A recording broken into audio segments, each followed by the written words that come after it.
Controversy surrounding the assassination of President Kennedy 30 years ago was back in the headlines today. Even as the funeral began in Austin for the former governor of Texas, John Conally, conspiracy theorists were trying to convince authorities to delay his burial. They want to recover the bullet fragments from Governor Connally's wrist and leg. It appears they failed. Here's ABC's Tim O'Brien. John Conally was buried in Texas late this afternoon, and with him, evidence that could perhaps resolve lingering doubts about the Kennedy assassination. Ever since the assassination, bullet fragments have remained in Connally's body, which could disprove the theory that both Conally and President Kennedy were struck by a single bullet fired by a lone gunman. Family members, however, refused to allow the fragments to be removed. But it makes no sense to me.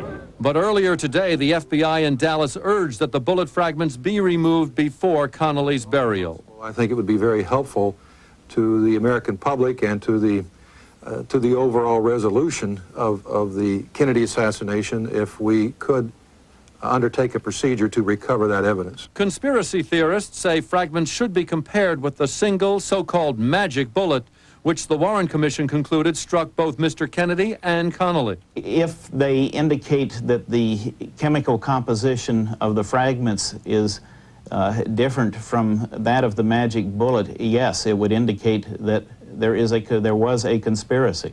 Most experts agree that a single gunman could not have gotten two shots off in the split second that both Mr. Kennedy and Governor Conally appear to have been hit. Was there a second gunman? A forensic pathologist says the fragments in Connally's body could provide conclusive evidence. This is not an academic exercise. This is not some kind of intellectual, sophisticated forensic scientific gambit. This is the ball game. This is what it's all about.